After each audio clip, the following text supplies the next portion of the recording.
Hello viewers, how are you? My name is Gift Zorai and I'm the programs manager here at Mbatira Pamwe Trust. Mbatira Pamwe Trust means we work together collectively. Mbatira Pamwe is a registered trust that started in 2018 with different projects, but its main mission was to provide relief assistance to vulnerable communities within the country of Zimbabwe. Since 2018, Mbatira Pamwe got a number of projects that it has carried out. The first one was to provide immediate relief to vulnerable communities. We provided food assistance to different communities within the Mrewa district, where we went and we provide food, we provide sanitary wear to different households. We also organized educational scholarships for different vulnerable children, those who want to access higher and tertiary education. And currently, we have a project where we are dealing with drugs, substance, and alcohol abuse prevention and intervention. All this is a project that we realized after we had an experience with one of our own brothers and sisters who was addicted to the drugs popularly known as Mutoriro or crystal meth. After facing a lot of difficulties, we realized that we were not alone in this project. That's when we decided to take it up. We decided as an organization to hold hands with the community, and we started to advertise different solutions on Facebook and on WhatsApp. Our messages went viral, and parents, guardians, different people within communities started to open up about the issues of drugs and substance abuse amongst their families, within their children, within their relatives, and within the wider community.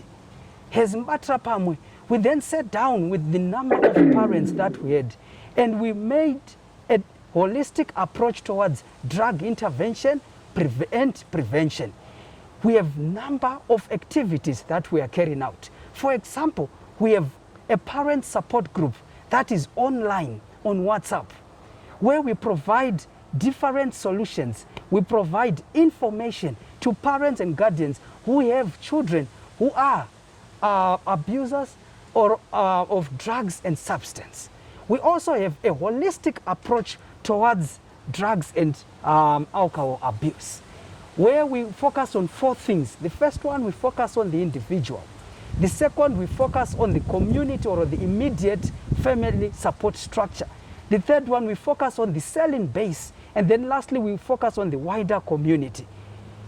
Within this holistic approach, we have a unique approach that is called Sober Buddy. Sober Buddy program is a program where we have peer-to-peer support of children, young people, even adults within the community, supporting each other in order to prevent and intervene where there is drug and substance abuse.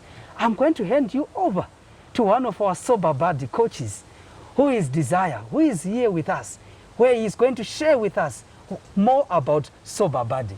Over to you, our Sober Buddy coach, Desire. Thank you. Hi guys, my name is Desire Chikore. I'm a motivational coach, also called a Sober Buddy at the Mbatira Pamwe program. I basically handle all the easing of the clients and patients who we have who are recovering in the program. Basically what we do in the Sober Buddy program is I help our patients ease into their lives after they've made the decision to recover.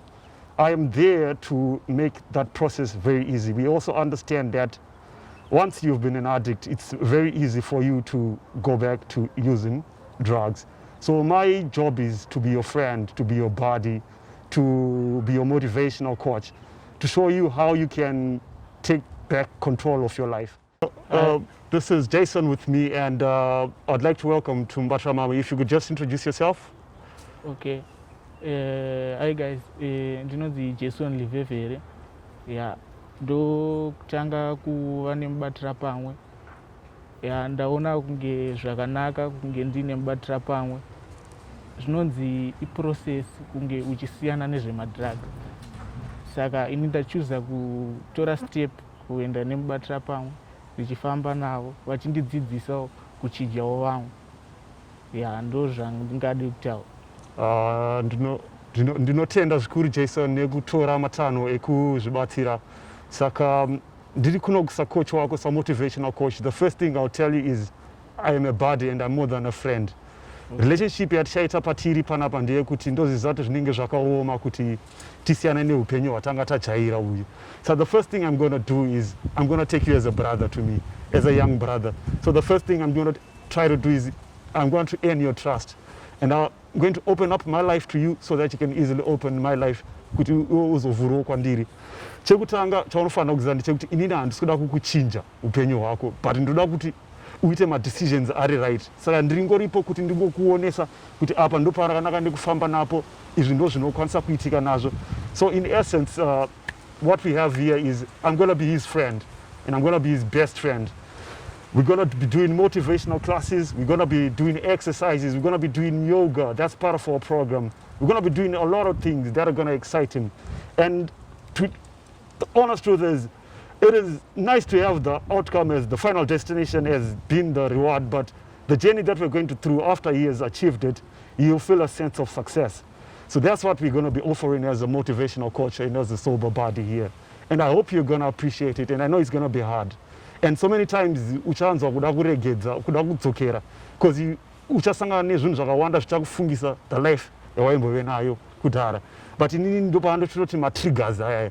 Saka ma-triggers aya, there are ways anohandlwa nawo. So this is where I'm going to be helping you kuti tunoita sei kana takuda kupa kuhandla ma-triggers edu. So listeners, I thank you for being with us, and I hope you also encourage Jason in the step that he has taken to be with us. Thank you very much. Greetings kunevese vari kunze nyika yedu yakanaka. I'm Hajane. I'm one of the sober buddies veku halfway house. This here is Tama. She joined us akauya kunzvimbo yedu yatiri kuti abatsirikane kurecover from her problem yanga inayo yema drugs and it. Saka inini I'm helping her ne process iyoyo kuti aite settle back into a normal life. Nekuti zvinhu zvaakasangana nazvo while she was dealing ne problem yake addiction zvakamuaffecta mupfungwa, unhu wake kana ari pane vamwe vanhu, zviito, the way yaanoita ma-decisions ake, mafungiro, zvese izvozvo.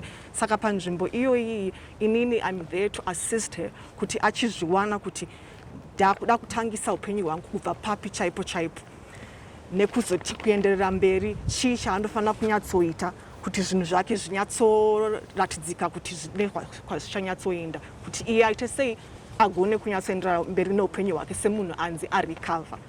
Saka ndine hangu tine activity yedu yatinosiita kana tiri kuhalfway house kwedu uku inomubatsira kuti aite cope on a day-to-day basis, because hazvisi nyore kuti munhu ungoita get back your life together anditi.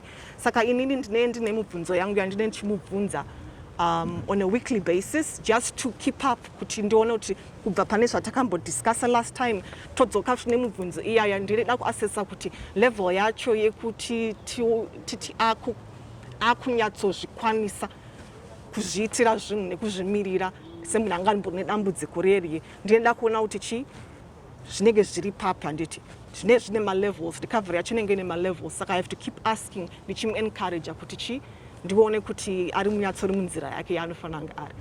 Saka Tama, just introduce yourself. Makadi zvenyu. I'm Tama Rutendo Mundirira, a girl aged 20 years. I was once a drug addict. This is now past tense because I've changed my life into sober budding from being a drug addict. Yeah. Tama, rambo kuvunza usati satanyatsa kupinda kudin program. Wakatanga sei zvemadrugs? First of all, it was the situation. Yakaita kuti ndipinde madrugs was the situation yekuti inini and my stepfather, we had some quarrelings, you just know kuti. So I wanted to save my mother's relationship. At the same time, it was peer pressure, peer pressure, shamwari, because that was 2016 when I started drugs.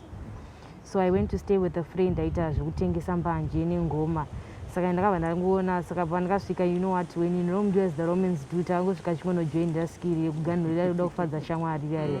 Ganhurira paduri seuku. ndaimboga ndichiudzwa nambuya vangu. Yeah, saka that's when I joined and started doing drugs. Okay, saka mushandira pamwe wakazoinzwa sei organization Mbatira pamwe. And Savannah came, the brother was my friend, Anonzi Megajan. He's a singer, and I was also a singer, an artist. So Savannah came, and the Tungoti Mbatira pamwe came. Tani brother. The brother said, if you can help me, but help my friends, because it's the same environment. With us, the friends. So that's when they started any program. So it was a meaning of willingness. So I was willing to change from being a drug addict to a better person. So I volunteered and I was since I got introducer, and I asked for help, and that's when it all started. How you told my drugs?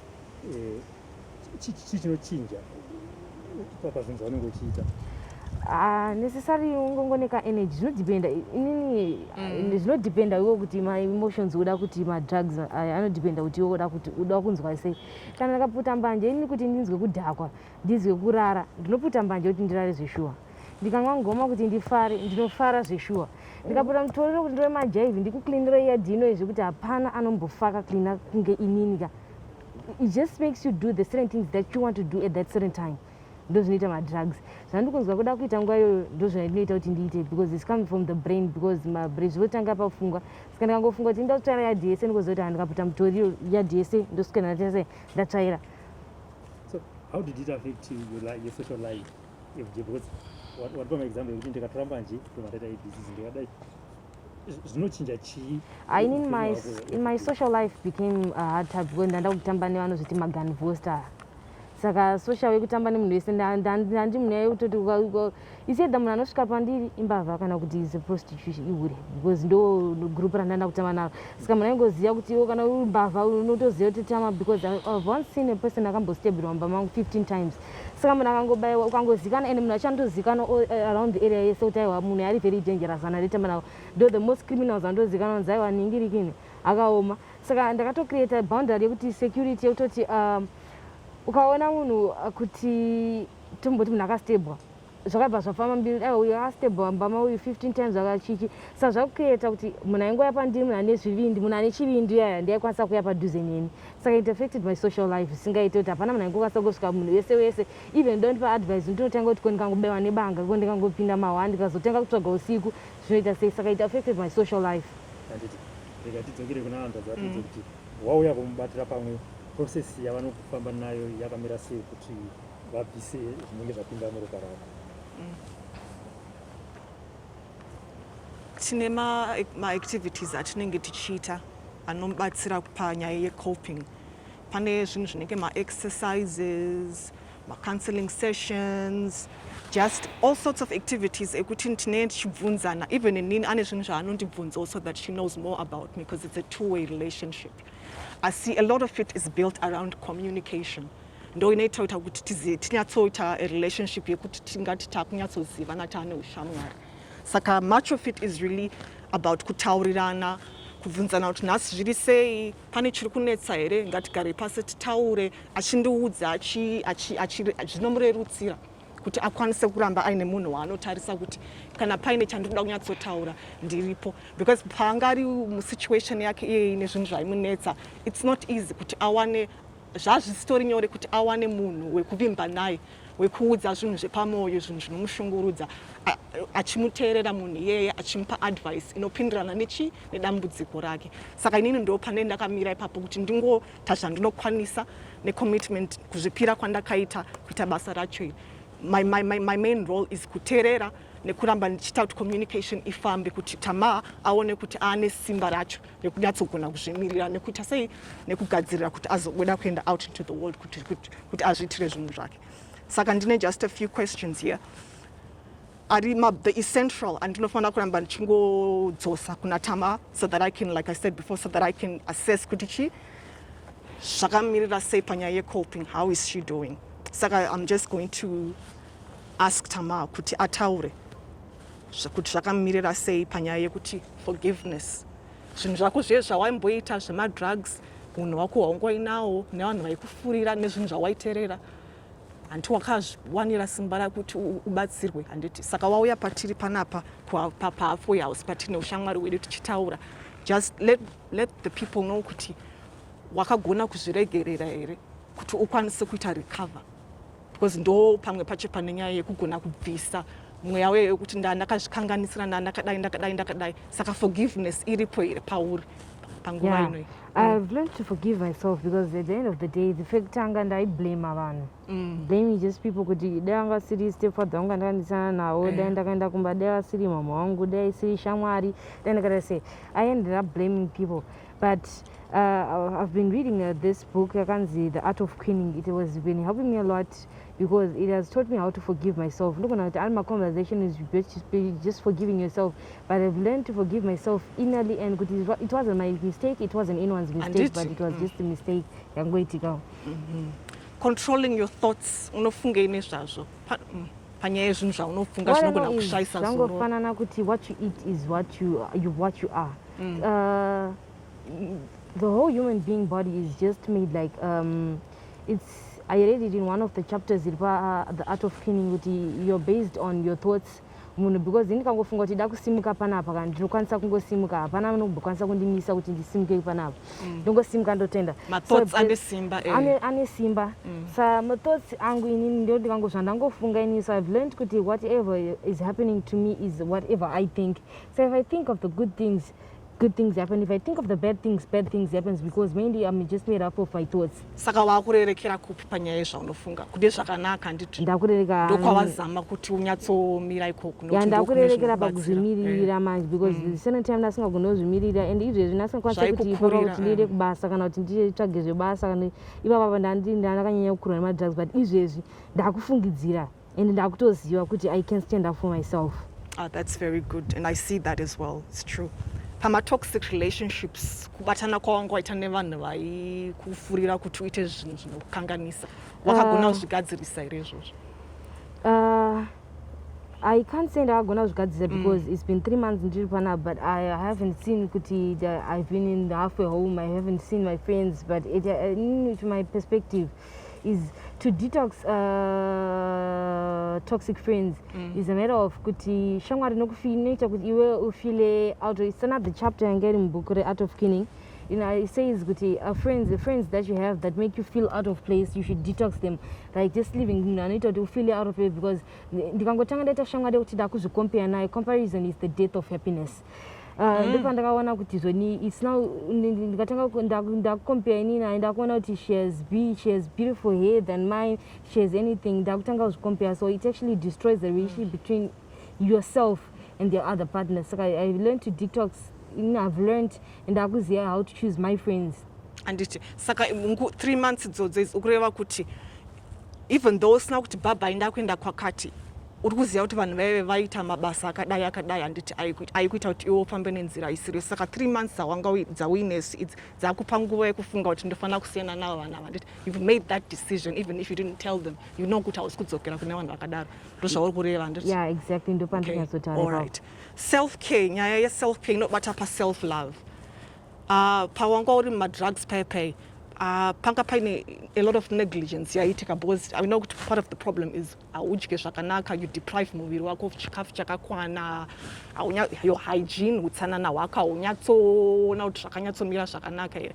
Saka just ma-habits iwawaya wakakwanisa kunyatsowana nguva yekunyatsoziva kuti nini ndakutendeka kuregedza zvakadai noti ndoda kuziva kuchengeta muviri wangu self love yako iyoyo yakazouya papi chaipo after what decided? Ini self love yangu yakazouya after ndabva annex detox ndasvika kuhalfway home because environment yacho yakakusimudzira because inini kuzogeza chaiko yanga isisiri shamwari yangu mafuta chaio ndaitotiza nandakusvika ndaiona garo yemvura ndandakutiza kugeza nandakusadya because of the drug recrystal meth nandakusamwa mvura ndandakungomwa ma-acids ndikamwa brongo yaya ndandakungomwa ma-acids ndakuzvikanganisa saka is part of the things zvakaita sei zvakandi-affecta saka izvezvi ndakutoziva how to have self love, how to take care of myself and how to just love myself. It's one of the things that I appreciate and that I've learned zvawakasimbirira tozvikudza Thank you so much. Saka ndo zvinhu zvine zvichiitika pakati pangu naTama relationship yedu kana tiri kuHalfway House. It's an ongoing process. I hope mazvibata. Thank you. Sezvamanzwa uchapupu wakazara wabuda wezvinhu zvakasiyana-siyana zvatinokwanisa kuita tiri pamwe chete kumubatira pamwe. Ndofunga muri kuona kuti mubatira pamwe haisi munhu mumwe chete. We have to hold hands together. Tofanira kubata tiri pamwe chete. Ende ndofunga tese tiri kuona nyaya iri kunyanyonetsa mazuva ano inhau yemadrugs. Vana vedu vemacommunities akasiyana-siyana vari kusanganika nenhau dzemadrugs. Tanzwa umwe uchapupu wakazara wanga wachibuda pano kune mwana akambopinda mazvo, but nepamusana pekubatirana pamwe chete nemi mwana uyu zviri kufamba mbichana zviri kuita zvichiendeka, ende tinokwanisa kuzviita tikaramba tiri pamwe chete. Chimwe chinhu chataona ndechekuti tine vabetseri vakawandisa vatoshanda navo vari kuita kuti basa redu rifambe zvakanaka. Masober buddies mawaona, masober buddy coaches maona achitaura zvakasiyana-siyana zvatinoita tiri pamubatira pamwe. Isu tiri kuti semubatira pamwe haisiro yega nyaya yatinokwanisa kuita. Tine macounseling atambotaura tinokwanisa kuita online neoffline. Mamwe acho tichambomaita muchiona kuti tinozvifambisa sei, tichitaura nevamwe vabereki vachitaura. Saka pare zvino ndoda kumboplaya maaudios ezvimwe zvinhu zvatinenge tichiita paWhatsApp. Ndofunga mazuva ano tese tiri kuziva tine dande mutande ratinonyanyoshandisa kuti tifambise mashoko akasiyana-siyana. Pano inini ndakajoinwa naexecutive director vemubatira pamwe Aunty Christine Madamombe, vanova ndivo mukuru wedu kunoku kumubatira pamwe, vanova ndivo anti vamurumbonzwa vanzi anti ndivo Aunty Christine. Yes. Welcome. Thank you, Gift. Maita basa tinotenda zvikuru nebasa riri kubatwa nevana vechidiki vakaita sana Gift, riri kupa rubatsiro kuvana vadiki vanenge varasika nenhau yemadrugs. Tinokurukura navo tichivapa advice yekuti izvoni zvinhu zvedu zvifambe zvakadai. So Gift nhasi pane vabereki vawataura navo pane maaudios vakupa mvumo wekuti ugotaura, unogona kutipa kuti tiridze vanhu vanzwe one of the audios. Saka pa tichambonzwa mamwe maaudios ezvimwe zvatee tichiita kubatsira kwataita kufamba kwataita nevabereki. Hello, makadiko group remubatira pamwe. Inini ndoda kungoti ngatibatsire vana vedu. Inini ndakawana message pa group somewhere yanga ine nhamba dzana Aunty Kiri vachitaura nezvemutoriro. Saka inini ndakabatsirikawo pakuti izvo pandakawana nhamba dzedze ndakati kandaenda kwadoctor, then doctor abva anditi inini kana zvazve madrugs handizvikwanisi, abva andirefeya kuHarare hospital. Ndakaenda kuHarare hospital, ndikatedza procedure yaitwa ikoko. Ndakatonga kutoenda outpatient, ndikadhindirwa kati ndikaona vandakaona ikoko manisangariko vakandirefeya kupsychiatric unit. Ini ndakaenda nemwana wangu but ndakabatsirikana. Ndakawana counseling yandaida yandakawana ikoko yakandibatsira. Ndikaenda nemwana wangu akamuita counseling, ndakabatsirwa zvakanaka. Saka ini chandoda kutaura ndechekuti izvo endai nevana kuHarare hospital, amubhadhare mari yakawanda. Munongobhadhara mari shoma-shoma, it's at least 160 RTGS. Saka ndakabatsirika ikoko. Ini mwana wangu was not violent, aingoita zvezvekutora zvinhu achitengesa. Ini ndandisingazivi kuti ndo zvaari kuita. Saka munin'ina wake ndiye akandiudza inini kuti mama mukoma pane zvavari kuita. Ini ndasati ndambomubatawo zvangu inini ndega. Ndikamubvunza airamba, but zvinhu mumba aitora achitengesa. Saka ndipo ndakazonoti ndo zviri kuitika.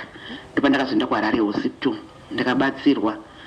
Anyway, mwana passed on, but ndakange ndabatsirwa kuHarare hospital kunotonyatsobatsirwa. Akazoshaya hake, asi ndakange ndanyatsobatsirwa. Saka ndokurudzira kuti vanhu endai kuHarare hospital. Ende ngatisaregererei vana vedu. Ngatisaregererei vana vedu kuti vana vaita zvakaipa. Patinobata ipapo kuti mwana aita zvakaipa, ngatisamufungidzei zvekare, ngatimufungidzei way forward. Tisatombomuti wakatadza, tisatombomuti chii, ngatimuti isusu takuda kukubatsira kuti urifome, uite zvakanaka. Ngatisaende. Ndofunga tiri kuzvinzwira. So ndoda kuedha ipapo. handiti muri kuona tanga tiine vana vabereki vakawanda vanga vakagara nevana kudzimba. Mainstitutions ariko, Harare Hospital Parerenyato, even kuGweru iriko Gweru General Hospital, even Komutare iriko Komutare General Hospital. Tanga tine vana vabereki takangogara nevana vachita madrugs, vana vorasika pfungwa. Asi vabereki chavanga vasina kunyatsobata ndechekuti kurwara kwakutoitika nevana vatokanganiswa mupfungwa nekuti crystal meth inokanganisa mabrain cells. Saka mukubatira pamwe tichizoita gurupu iroro manzwa zvataurwa naamai ava takangova kuti amai mwana akurwara, mwana ari kurwara nepfungwa. Zviri nyore kuenda kuHarare Hospital nokuti hamubude mari yakawanda. Zvasiyana nekumaprivate ariko vanorapa asi mari dzavanotaura vabereki vazhinji havadzikwanise. Saka isi sembatira pamwe takangouya neawareness noruzivo rwokuti shandisai machannels ariko iwayo ehurumende ekuti mubatsirikana iwayo akafanana neHarare Hospital nekuParerenyatwa. Vakatanga vakangozviteedzera ende mwana wavo akazoshaya hongu nokuti pakaitawo zvimwewo zvakanga zvakamubatawo asi vakabatsirikana mwana akazoshaya asisaite madrugs neurombo nemwana unokurasikirwa nemwana. Ndizvozvo zvatiri kutaura kuti kana tichinge tiine vana vari kurwara ngatirege kutarisa vana takutovapa mazita kuti vana ava vari kurwara, vana ava zvino ine community. Vana vanobatsirika kuHarare Hospital kune maspecialists.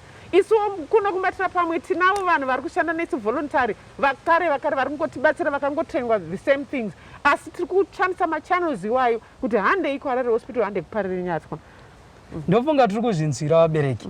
Pane imwe message I remember yataishanda nayo Antikiri yevanhu vaitopa uchapupu kuti nyaya yemadrugs iyi sezvataurwa namai avo kuti unogona kusaziva semubereki asi vana vako vanhu vemucommunity vanokubatsira. Ndo zvataitaura semubatira pamwe kuti ngatibatirane pamwe chete. Hazvinei kuti mwana wako ari kuita madrugs, mwana wepa next door. Ukaona zvichiitika unonotaura nevamwe nekuti solution yemadrugs ndeyekubatirana tiri pamwe chete. I think you still remember Antikiri, pane mumwe akatifonera akatiudza kuti extent yemadrugs yatoaffecta zvekuti mwana akapedzera kutengesa maproperties emumba. Ndo zvakatozara izvozvo. Ndo zvakatozara kuti vana vanotengesa maproperties. Saka secommunity mukasabatana pamwe chete mukati mimi property yepoto iri kutengeswa panext door motora mopa munhu mari hapasina ubundu. Tiri kuda kubringa back kuunza zvakare unhu mukati medu kuti unotoziva kuti mwana wepanext door anoita madrugs but iwe unotora mapoto epamba pavo uchitenga. Ndo zvatiri kuti ngatibvisei kurapwa kwemadrugs hakuperere murehabilitation. Kunotangira mucommunity, kunogadziriswa nesu vanhu isusu pamwe chete tiri pamwe chete tichibatsira pamwe. Hazvimbofa zvakaita kuti mwana anoita madrugs agobudirira kuti zvigopera community ichiri kuita. Saka community inoda kugadziriswa futi. Ngatirege kutenga stolen property. Ndofunga muchiri kurangarira patataura pekutanga kuti tinoita inonzi a holistic approach to drug and substance abuse prevention and intervention. Saka izvozvo izvi ndichamboplaya imwe audio yekupedzisira then tombofonera vamwe vabereki tichiita interaction navo mombonzwa. Asi ndinoda kukurudzira mese kuti kana mune maproblems evana vari kuita zvemadrugs don't be shy. Uyai pachena isu semubatira pamwe tiripo kuti tibatirane nemi tiite kuti nyaya iyi tishande tiri pamwe chete secommunity. Tichamboteerera imwe audio yatatumirwa nevamwe brother vedu yenhau yezvemadrugs. Aiwa, zvinhu zviri kufamba tete. I'm taking it easy. Ndichingotora medication yangu zvakaoma kudaro. Chinhu chingundinetsa macraves chete, craving for the item. That's one big issue, but to overcome it, ndikutongo zviignore and then zuva rotopera. Just having something to do at the end of the day or at the start of a day makes you forget zvimwe zvinhu zvanga wajaira kuita. Kuzvioccupy, I think, ndozvandingatauri. But as for my health, everything is going good. It's only kuti mudumbu mune muchiri kucleanwa and stuff, so kunchimwe chikafu zvamangosingawirirane nacho, you eat it, you feel like matumbu pane zvaari kutoita, starch yakawanda isi kubvumana neni, but anyway, zvese zviripo, I'm growing strong. Even a lot of people can see a lot of changes pandiri. Ndofunga tiri kuzvinzwa vabereki munhu ari kupa uchapupu kuti zvinhu zviri kushanda zviri kubatsira nepamusana pekuti akange achitaura nhau dzake ende chimwe nhau Antikiri ataura kuti chinhu chakaita kuti zvinhu zviri kuita kuti asazoramba achidzokera kuzviwanira zvekuita vabereki hobho vaitifonera vachitiudza kuti chinhu chiri kuita kuti vana vavo vapinde munyaya kushaya zvekuita nhau yecovid nhau yemalockdown zvikoro hazvisi kuendwa mabasa ari kuredyuswa ndo imwe nhau yataiona Antikiri. That's very true. Mamunzwa achitaura kuti ndinozvifunga nekuti it's not an easy journey. So ari pamba chiri kudiwa support. Yes. Support from the family. Atini judgment. Once mangotanga kuti munhu ari kurecover, motanga kumujaja, anodzokera mashure, anotangisa. Saka support yefamily is very, very strong. Even community is very, very strong. Inotodiwa zvakanyanyisa. Saka mwana uye afona mukomana uyu ari kukwanisa kupusha izvi nekuti ari pamba ende ane support yemaparents ese, ane support vange vembuya, vange vamai. Saka vabereki ngatisupportei vana kuti chinhu ichipere. Ende ataura paya akatoti even inini vanhu vemucommunity vari kutoona shanduko yakanaka pandiri. Saka there is a positive change. Vanhu vemunharaunda vari kutokomenta. Saka isusu senharaunda ngatibatiranei kuti zvinhu zviite. Saka pare zvino tichamboridzira runhare maclients edu maviri kana matatu tombotaura navo tonzwa kuti nhau idzi dzakambomira sei. Thank you very much, Gift. Saka tichitraya kuita makozi edu ndofunga vanhu tiri kunzwa nhau iyi haisi nhau yekunyara nezvayo inhau yekuti titaure Antikiri. Vana Antikiri varipo mubatira pamwe ndosaka tiri kuti hatishande tega, we hold hands together senharaunda. Ndizvo zvinoda continue zvako uchita kubatira pamwe ndokuri kutodiwa ndokutoti zvinhu zvipere. Holistic approach means doing it mucommunity zvese zvese zvinoda kuitwa. Saka patichamboridza runhare toti Antikiri vaite tine masupport groups akasiyana siyana atinavo. Ndofunga mukaenda pamasocial media platforms edu zvikuru sei pafacebook munotibata. Saka tichamboteerera. Hello mama, makadi henyu? Havasi kunzwika. Tinofara. Ndinonziwo Gift, ndiri kufona ndiri kumubatira pamwe. Ndinonzi Gift, ndiri kufonera ndiri kumubatira pamwe trust. Nditsanangurirei nhau yenyu mama yamakasangana nayo. Okay, inini ndakasangana nedambudziko rinoti mwana akatanga kutora madrugs. Ndofunga first lockdown yaya tikazodiscover after 2 years. So from that time ndakanga ndakutoshungurudzika zvakanyanya naye asingarari pamba chichi zvakangodaro daro zvinongoitwa nevanhu vemutoriro zviya zviya. So ndopandikazoonawo advert yana yembatisa pamwe. Infact yakatosendwawo nefriend akati mwana wako zvabeda zvekutsanangurwa nevanhu avo. Ndobva ndaita get in touch nanasiskiri. So before ndavabata mwana yakanga auya pamba musi wa28 July achitini nani chada but zvikundiomera kuita sei kusiya. Zvadaro ndobva ndazokontaktsana nanasiskiri ndobva vauya kumba uri musi wa3 August. Ndobva ndakwanisa kuziva ndipa vati kunonzi kutiita sei vatikansela semhuri nemwana zvakare. Vakatikurukurira matambudziko anosangana nevana ava maitira vari kuita tichi. Then they gave us an advice yekuti isusu tiende kuparire nyatwa. Hello? Taura henyu mama. Vataenda kuparire nyatwa. Vatasvika tasvika kuparire nyatwa mbataona vana chiremba. Vataura nemwana. Then they book us kuti tizoona psychologist, but psychologist seems kuti tikapiwa date riri kure. Tatozomona musi wa7 September.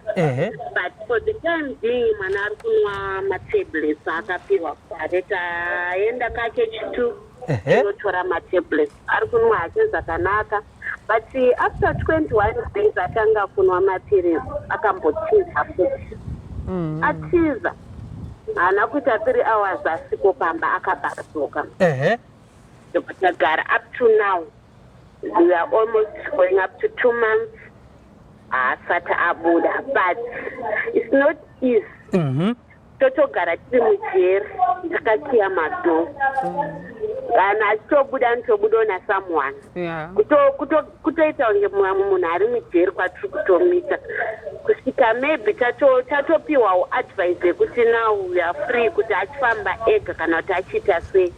Mwana is just 16 years anga achienda kuchikoro form 3 akatosiya and hatizivi kuti achatanga sei kuti adzokere kuchikoro. That's the situation I was having.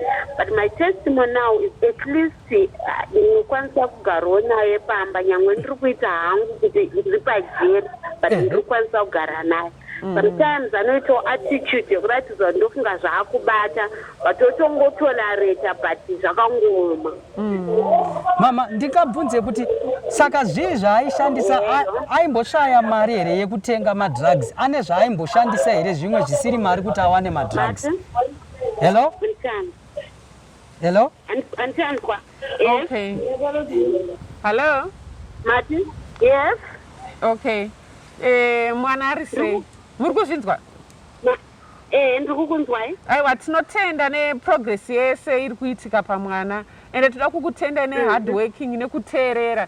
Ndinorangarira dzimwe nguva dzandakambomufonera mwana ndichitaura naye ndikamubvunza kuti chii chinozoda kuita kuti izvoni ude kubuda. Akataura kuti I just feel out of place.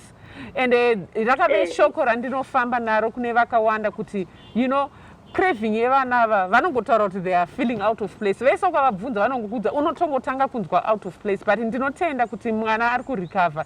Ende mimi masimba semhuri, ambuya, brother, zvese mese makamira naye. Ende murambe makamira naye. Munotongoona zvichitongoendeka madays achingoramba achipindana mwana achitorecover. And this is yes. Even makatarisa health yake kubva pamakamuona paya. Yes, change. Handisi mazona akutaura zvinonzwika mwana angasadye ende chikafu chinoda kutsvagwa. Kana tichitaura nyaya yekuti tiri kutsvaga chikafu pamba hatisi kutaura zvinhu zvinoshamisira. Ngapave nenzungu, ngapave nemaputi, ngapave nembambaira kuitira kuti pate paanenge achiita macravings mwana munowana chekumupawo chekuti adye nekuti zvinongotanga chaipo ndakatomubvisa nemamince kuti asave nekukreva. I remember ndakatanga kumutengera pekrema mince ezinezi anenge aine mazepsnacks mahewa yacho chikafu chiri simple exactly kuti ave occupied nekudya. Aiwa, tinotenda zvikuru. Rambai makashinga. It's not an easy road. Zvinhu izvi Rome was not built in one day. Vanodaro varungu. Ende tinofanira kutora masteps mbichana. Hamungoti mwana anga ine makore achita zvinhu izvo ngonzi ngazvibude semiracle azvipere.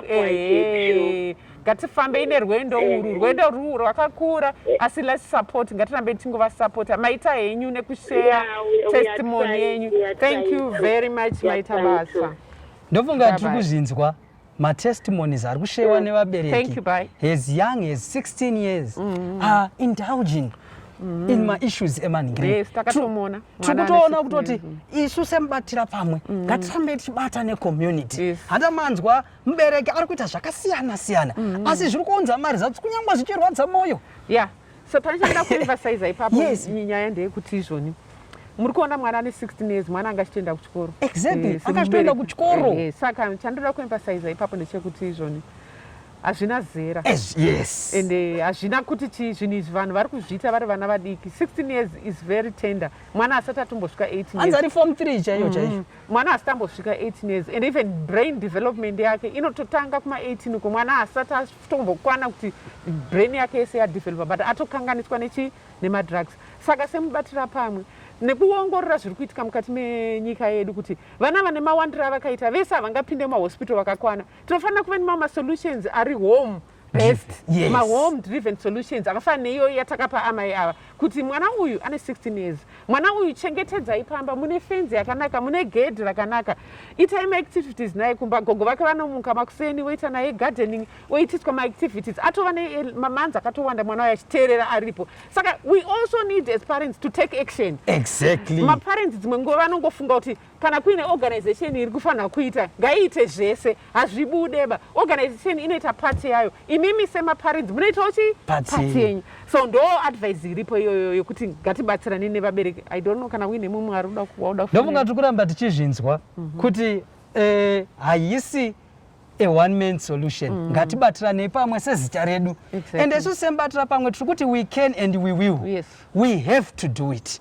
we must do it vana ava ndo ramangwana redu ndo mapresident edu ndo maminista edu ramangwana ndo vacharamba vachitiendesa mumadevelopment akasiyana siyana saka apa tichaedza kufonera our last parent tombonzwa maissues avo tonzwa kuti vakabatsirikana sei vari kumubatira pamwe zvakavafambira here uyezve maresults acho apapi asi inini ndiri kuda kuti ngatisafungei kuti solution iyi ndeye mubatira pamwe chete ngatibatirane tiri pamwe chete ngatishandei tiri tese tichiita kuti basa racho ribatirike tese as young as 16 years they are there saka hazvina zera hazvina kuti uri murume uri mukadzi zviri kungobata munhu wese apa tichawana second caller yedu ichataura naantikiri masituation yakasangana nayo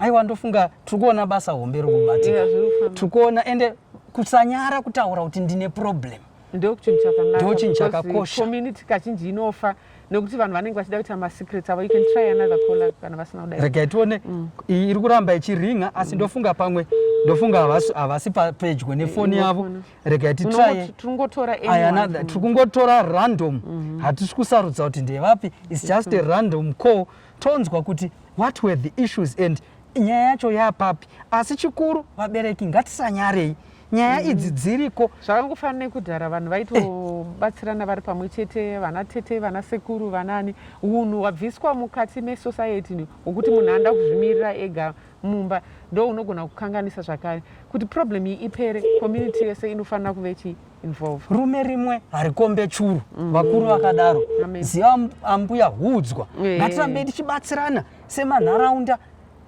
second caller yedu antikiri hallo ndamuka hangu antikiri vari kufona from batira pamwe yasvika here muri sei ndiri nani zvangu vari sei vana vedu vatinawo maclients edu kudzimba uku mungade kusheya nese here kuti chii chiri kuitika ndinokwanisa kusheya ariko akomana muri kusangana nematambudziko api muri kusangana nemafaro api nekuti mwana chipo chinobva kuna Mwari zvichirwadza zvichisuwisa zvichinakidza tinongoramba tichikomberedza tichida kuona kuti zvichabuda here imimi mungatipo testimony yenyu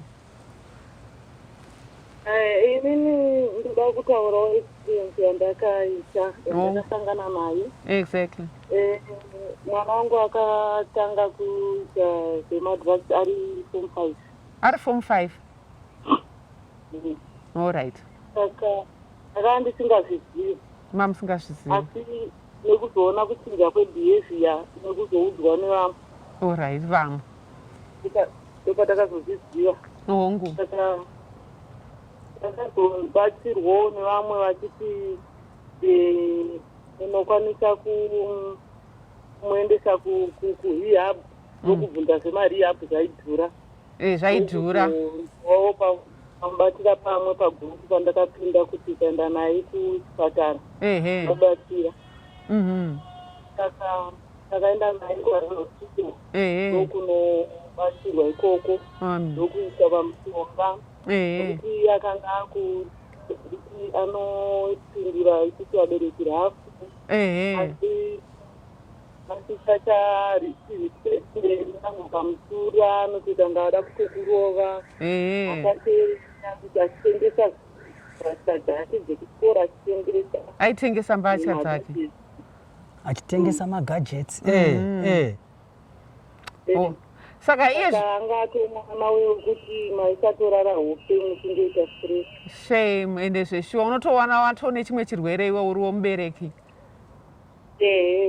saka pari zvino batsirwa kwatakazoita kuharare hospital hayi zvino zvachinja mukomana kutenderera that is so good. Good news. Yes. And muri kuzviona we have the facilities magovernment facilities aripo angave mashoma, asi nepadiki ipapo ngatirambei tichienda. Imimi muri munharaunda mune vamwe vamuri kumbodzidzisawo here kuti vamuri kuona vari kuita izvi kuti izvoni vabatsirikane nemabatsirikiro amakaita? Hongu titori nenhamba vakomana nevasikana vatakatobatsira tichitererawo kunyange nemazano ataipiwa pagurupu remubatira pamwe tavaendesa kuHarare hospital. Izvozvi kutaura kunoku vatori pamishonga vese vari 4 vatakaendesa vasikana 3 nemukomana 1 kubatsirwa nemwana wangu 3 girls, 1 boy. Achitoti guys izvi hazviite izvi zvinokanisa upenyu toda kuti mugomukorokotedza on behalf of mubatira pamwe nesisi tida kukorokotedzaiwo samai nekumira nemwana wenyu makasimba. Zvinhu izvi kaizvi zvinoita kunge zvinorema zvechokwadi, asi nokuti hapana zvinotorema zveshuwa zvinotorema, asi masolution ndiwayo ekuti mwana, nokuti marehab ari kudhura zvisingamboiti. Wotarisana nemasystems aripo iwayo, ngatiashandisei. Mental health is free muZimbabwe, ngatishandisei masystems aripo. Enda kukutendai mama nekuti chapupu chekuti mabatsira vamwe vemunharaunda vanokwana kuita 4 ende paipapo pane mwana musikana. Thank you very much. Vatatu mati vasikana vangani?